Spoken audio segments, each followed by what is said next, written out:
Lunes. Ese es el problema de esta.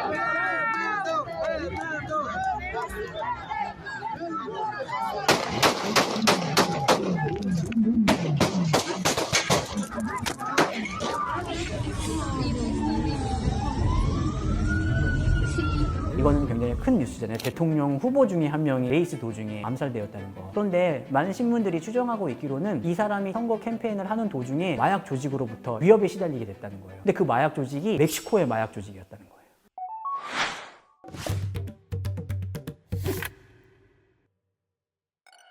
멕시코에 대해서 여러분들은 어떤 부분에 대해서 알고 계세요? 미국 바로 밑에 있는 나라, 여유로움이 넘치는 국민성, 그리고 혹은 영화 시카리오에서 나오듯이 무서운 이미지, 이런 것들을 갖고 있을 수도 있겠는데요. 오늘은 한번 멕시코에서 폭력을 유발하게 된 마약 산업, 그리고 마피아에 대해서 깊은 얘기를 나눠보도록 하고 싶습니다.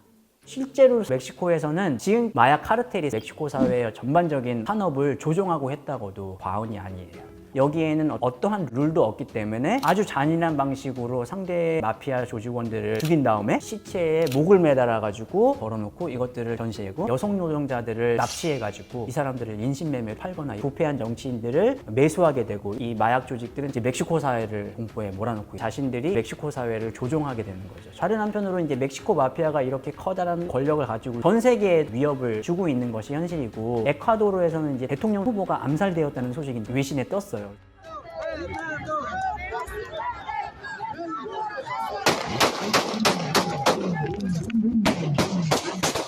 이거는 굉장히 큰 뉴스잖아요. 대통령 후보 중에 한 명이 레이스 도중에 암살되었다는 거. 이 후보가 아주 주요한 후보는 아니었지만 정치권과 마약 조직 사이에 유착을 중단하는 것을 선거에 캠페인으로 내걸었던 후보였어요. 그런데 많은 신문들이 추정하고 있기로는 이 사람이 선거 캠페인을 하는 도중에 마약 조직으로부터 위협에 시달리게 됐다는 거예요. 근데 그 마약 조직이 멕시코의 마약 조직이었다는 거예요.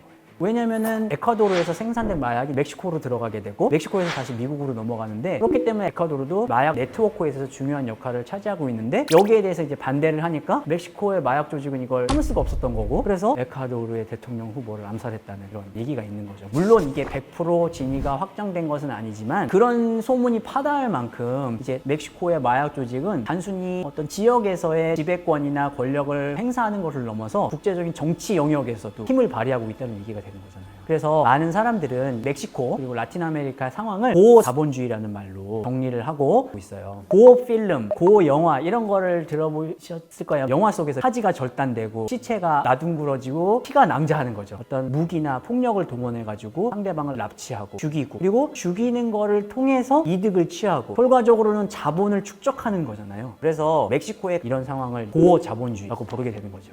그런데 다른 한편으로는 우리가 한번 잘 생각해 봐야 될 것이, 이 마약이나 마피아의 문제가 단순히 멕시코만의 문제인가, 모든 책임을 멕시코에 전가시킬 것인가, 이런 문제는 우리가 한번 생각을 해 봐야 될 것 같거든요. 사실은 우리가 마약의 소비에 대해서는 얘기를 별로 하고 있지 않아요.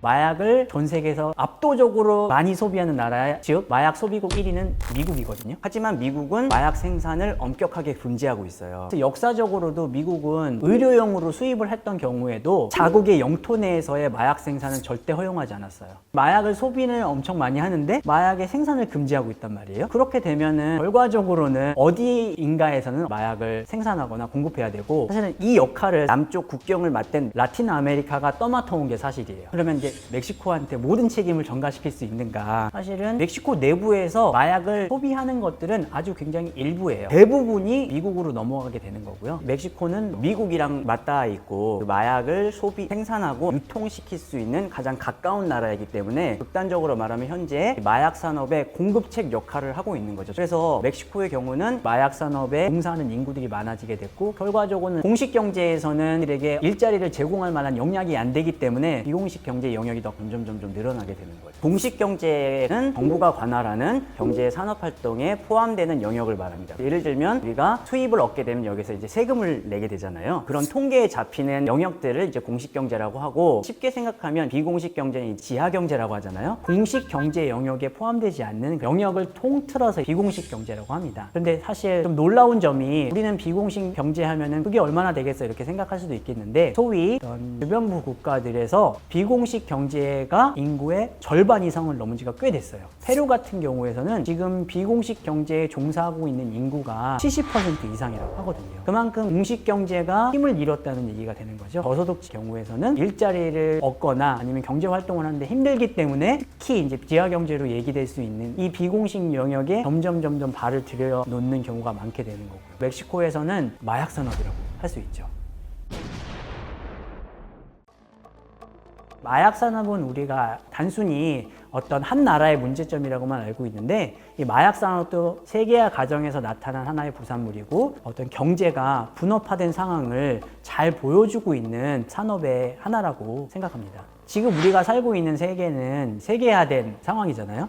모든 것이 우리나라에서 생산되고 소비되는 것이만 될 수 없고, 아까 말씀드렸듯이 멕시코나 라틴 아메리카 국가들이 생산이나 중개를 하게 되면 이제 미국이나 아니면 유럽 국가에서 소비를 하게 되는 어떤 분업화가 굉장히 슬프지만 현실적으로 일어나게 되고 있거든요. 특히 이렇게 생산이나 분배를 멕시코를 비롯한 라틴 아메리카들이 맡게 되면서 자신들의 비즈니스를 확장시키거나 지키기 위해서는 굉장히 많은 이제 무기들을 소유하고 있고, 이를 통해서 폭력을 재생산하고 있고 극단화하고 있는데, 이 무기들이 과연 어디서 들어올까요? 대부분 미국에서 들어오는 거거든요. 어떻게 보면 마약이랑 무기랑 이렇게 상호교환되고 있는 현실이에요. 미국이 의도적으로 무기를 파는 것은 아니겠죠. 하지만은 불법적인 방식으로 미국에서 멕시코로 무기가 들어옴에 따라서 마약은 멕시코에서 미국으로 건너 올라가게 되고, 그래서 마약과 무기가 서로 상호 교환되면서 악순환이 되고 있는 것 같아요. 살인이나 납치나 암살이나 뭐 이런 것들이 크게 되고 있는 것들은 이제 무기가 점점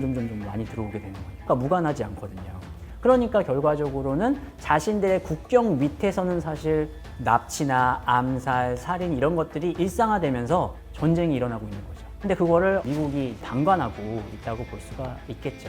그러면서 멕시코나 라틴 아메리카 상황이 점점 빠져들 수 없는 미궁으로 들어가고 있는 것은 아닌가.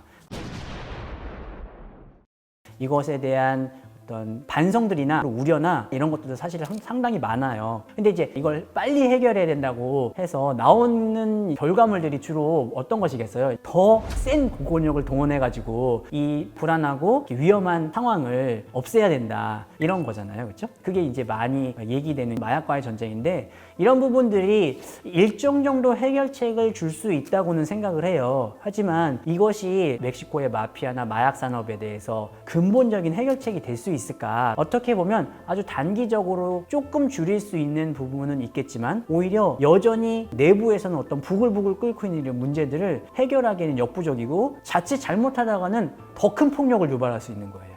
그래서 일단은 멕시코에서는 많은 전문가들이나 아니면 지식인들이 정치권과 마약 마피아들 간의 고리를 끊는 작업, 이것이 제일 먼저 필요한 작업이라고 얘기를 하고 있고, 시민들도 여기에 대해서 굉장히 동의를 하고 있어요. 그러면서 정부가 저소득층들을 위해서 어떤 삶의 기반들을 제공할 것인가 고민하고 여기에 대한 정책들을 내오는 경우가 필요하겠고, 다른 한편으로는 이제 국제적인 협력이 굉장히 필요한 시점인 것 같아요. 결국 마약 문제는 국제적인 경제 분업화의 문제라고 했잖아요. 미국 사회도 당연히 그걸 개별적인 상황으로만 바라봤다가는 미국에 더 큰 위험이 돼서 돌아올 수 있다, 나중에 생각하고 있어요. 멕시코나 여러 나라들이 굉장히 심각한 폭력 상태에 벌어니까 이제 그 나라들을 떠나게 되는 거잖아요. 그 떠나게 되면 어디로 들어올까요? 미국으로 들어오려고 하는 거죠. 그래서 미국도 사실 이민 문제를 갖고 있는 거고, 이게 사실 미국의 대통령 선거나 이런 데서 굉장히 큰 이슈이기도 하거든요. 그래서 사실은 미국이나 아니면 다른 서구 국가들도 떨어질 수 없는 문제이기 때문에 여기에 해결하기 위한 노력들을 취해야 되는데, 많은 전문가들이 얘기하기로는 경제적인 원조를 해줘야 된다. 그게 근본적인 해결책일 수 있다라고 얘기를 해요. 왜냐하면 멕시코의 경제적인 기반을 좀 더 나은 방향으로 나아가게 했을 때 경제력을 잃은 사람들이 그렇게 위험한 어떤 마약 조직에 들어가기보다는 공식 경제에 포함이 돼가지고 여기에서 일을 하고 그다음에 살아갈 수 있는 그런 것들을 국제사회가 이제 만들어줄 때 오히려 이민 문제를 줄여줄 수 있고, 더 근본적으로 마약 산업이 멕시코나 중미에서의 어떤 핵심 산업이 되지 않도록 막을 수 있는 그런 여건이 되지 않을까. 그래서 이 마약의 문제를 단순히 범죄의 문제로만 바라볼 것이 아니라 치안의 문제, 경제적인 문제, 정치 불안의 문제, 이거를 다 포함해서 이제 복합적으로 우리가 이걸 바라봐야 되지 않을까.